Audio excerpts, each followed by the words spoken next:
You know, sometimes the biggest secrets of a civilization, they aren't written in some dusty old book. Nope, they're actually baked right into a piece of clay. So let's dive into how archaeologists are decoding the universe hidden inside ancient pottery. So take a look at this. At first glance, it's this gorgeous piece of pottery, right? A beautifully preserved artifact made about 700 years ago by the indigenous peoples of the central Mississippi Valley. But if you look a little closer, you start to realize, hey, this isn't just a bowl, it's a puzzle. And it might just hold the key to an entire worldview. And yeah, that's really the big question we're tackling today. What can a seemingly simple clay bowl really tell us about an entire universe? Well, as it turns out, quite a lot. All right, so to start piecing this together, we got to travel back in time. We're going to the central Mississippi Valley, somewhere between 1350 and 1600. Now, this was a period of huge social change, but also just incredible creativity. And one of the most common, yet mysterious objects they made were these rim-effigy bowls. So a team of archaeologists got their hands on 245 of these bowls to really figure out what was going on. And what's wild is that they all share this super specific design. You've got a head on one side of the rim and a tail on the other. They're basically three-dimensional sculptures of living creatures. But which ones? And even though the designs weren't all identical, the researchers started noticing this powerful pattern. It turns out 4 specific themes just kept popping up again and again. And these were the clues they needed to start cracking the code. So the first 2 big ones they spotted, serpents, like the one you see stylized here, and these crested birds, which were probably woodpeckers or maybe wood ducks. And listen, these weren't just random animal decorations. The fact that they show up so often, that tells you they meant something really, really important. All right, so we've got serpents and crested birds. The other 2 key players in this mystery were raptors, birds of prey, and these really unique human figures. Because of their distinct heads or hairstyles, the researchers kind of nicknamed them coneheads. So there you have it.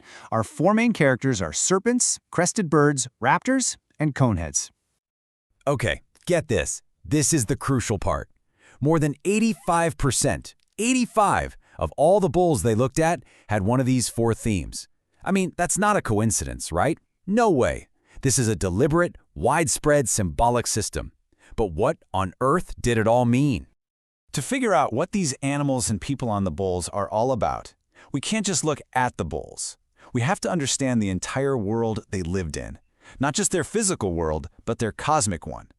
This is the key that unlocks everything. And this image right here, it's a fantastic illustration of how they saw the universe. We know from the oral traditions of their descendants that the Mississippian cosmos wasn't just one big space. It was layered. And, as you can see, all those layers were connected by a central pillar, or axis mundi, often imagined as a giant tree or a pole. So the main idea you need to grasp here is what's called a tripartite universe. Fancy term, but it just means a cosmos made of 3 distinct but totally interconnected realms. So, at the top, you had the above world, a place of order and light, home to thunderers and these great, powerful birds. In the middle was the Earth disk. That's our world, the world of the living, just kind of floating on the waters below. And then, at the very bottom, you have the beneath world, this dark, watery abyss full of chaos, death, and powerful underwater creatures, like serpents. All right, so now we've got our cast of characters, the 4 figures, and we've got the stage they're on, that 3-tiered universe. So let's put it all together. It's time to decode the stories that are literally held in this clay. Okay, let's start with the Great Serpent. In a lot of their stories, it's this kind of scary creature from the watery beneath world. But here's the twist. It wasn't just evil. It could also climb up to the above world, and there it would become a celestial guardian of the path of souls, which, by the way, is what we now call the Milky Way. So you see, it represents this essential balance between the different realms. And it's the same deal with the crested birds. In some of their creation myths, a woodpecker is described as being in the sky and in the water at the same time, with its tail awash in the waters. It's a connector, a being that bridges the gap between these cosmic layers. And it turns out all 4 of our mystery figures have this kind of dual nature.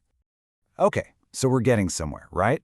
The figures on the rim are these cosmic travelers, moving between worlds. But that's only half the story. The really mind-blowing part of this whole analysis comes when we stop looking at the figures and start looking at the bowl itself. I mean, what if the placement isn't just for show? What if the figures aren't just on the bowl? What if the bowl itself is a diagram, a three-dimensional map of their entire universe? And there it is. That's the aha moment. The bowl isn't just a container. It's a cosmogram, a miniature handheld model of the entire Mississippian cosmos, with those effigy figures literally traveling across its different realms. Okay, let's walk through this because it's brilliant. The body of the bowl, the part that holds liquid, that represents the watery beneath world. Makes sense, right? Then the rim of the bowl, that's the Earth disk. That's our world, where we live. And the empty space above the rim, well, that's the intangible above world. The head and tail of the creature are literally popping out of the beneath world, moving across our world on the rim and reaching into the above world. And get this wasn't some wild guess that only works for the bowls. You see this same cosmic structure pop up in other Mississippian art. For example, take these carved shell gorgets or necklaces. They show the exact same thing. You've got crested birds sitting on a horizontal line, that's the Earth disk, and they're perched above a stylized pot, which symbolizes the beneath world. It's the exact same model, just on a different canvas. But wait, there's one more layer to this. These bowls weren't just meant to be put on a shelf and admired. The final piece of this whole puzzle is understanding how they were actually used. They weren't just art, they were interactive. Seriously, think about this for a second. Some of these effigy heads were actually hollow and had a little rattle inside. So to make it rattle without spilling whatever's in the bowl, you'd have to swirl the liquid around, right? And that swirling motion, it creates a vortex, a little whirlpool. That vortex is a symbol of the beneath world, sure, but it's also a temporary symbolic axis mundi, that central pole connecting all three worlds. For just a moment, the person holding the bowl becomes the one animating their entire universe. The two researchers who figured all this out, Madelaine Azar and Vincas Steponaitis, they put it perfectly. They called these bowls miniature animated cosmoscapes. I mean, how cool is that?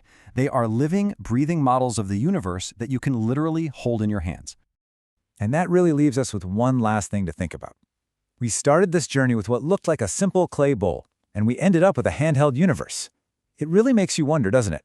How many other everyday objects all around us, ancient and modern, are hiding their own universes, just waiting for us to look a little closer.